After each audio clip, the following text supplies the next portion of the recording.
hear from Judi Rever. She's a journalist who's written a book that aims to reshape the narrative about what happened in East Africa during the Rwandan genocide in 1994. Up to 1 million Rwandans, mainly Tutsis, were killed in slaughter planned by the Hutu majority government. The massacres were ended by soldiers from the Tutsi Rwandan Patriotic Front, led by current President Paul Kagame.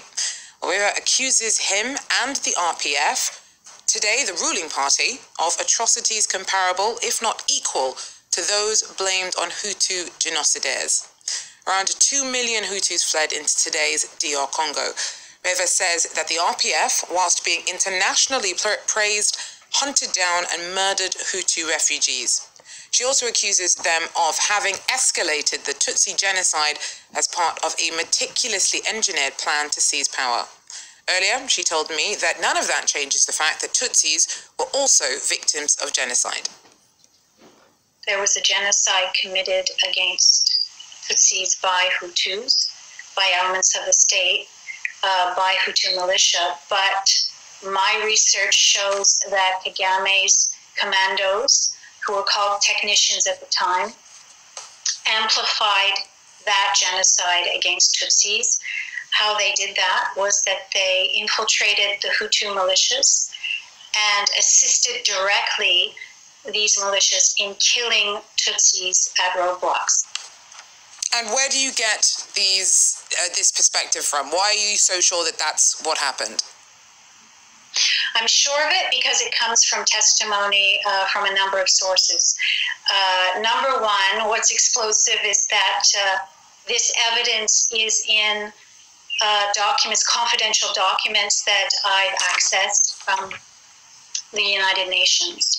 So that is very solid evidence. It was documented. Secondly, most of the former members I've spoken to, former members of Kagame's army, have told me that this is what happened. They've confirmed it.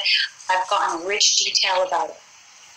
Would former members of the RPF not have a vested interest in pushing back against the official version of events? May they not have an axe to grind against Kagame?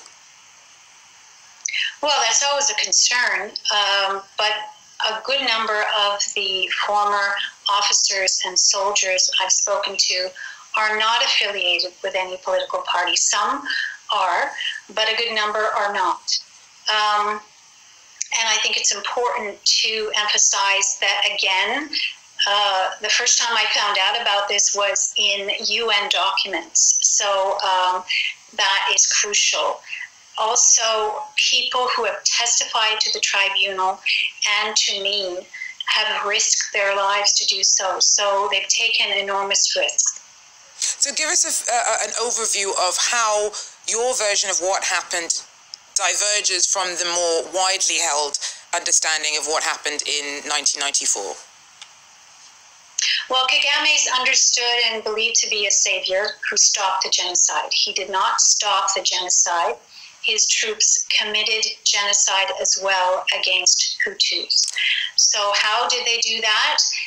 He had special mobile units set up that operated behind the front. So as soon as the plane went down, as soon as Habyarimana was assassinated, basically his intelligence agents and soldiers from high command, various divisions of the army, operated behind battalions. They targeted, exterminated Hutu intellectuals, leaders, businessmen, lawyers, and then they went after peasants. So the RPF committed genocide as well. What I say in my book is that the violence in Rwanda in 1994 was bidirectional. And how did no one notice these hundreds of thousands of Hutu refugees being killed?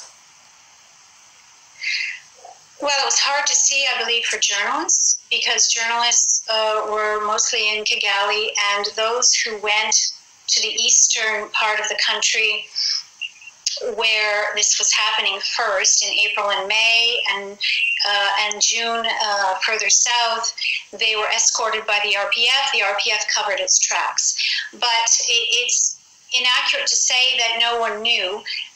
The UN knew, and there were cables, there were reports that talked about Hutu refugees, Hutu civilians being slaughtered wholesale in May.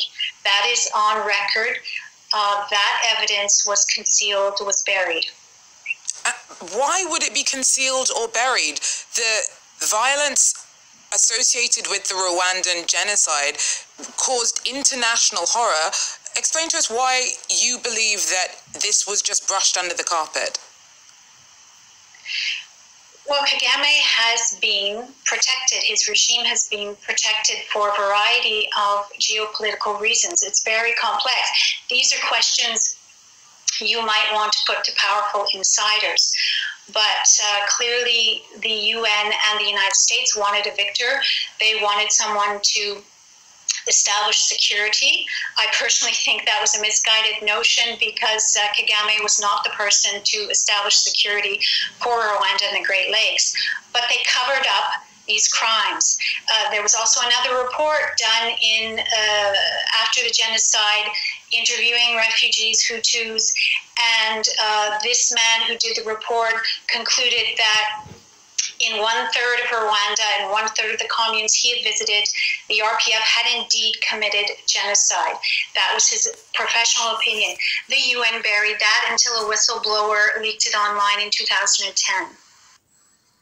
Judi Rever, the author of In Praise of Blood. Well, that's it for Eye on Africa. Thanks for joining us. Do so again. Take care.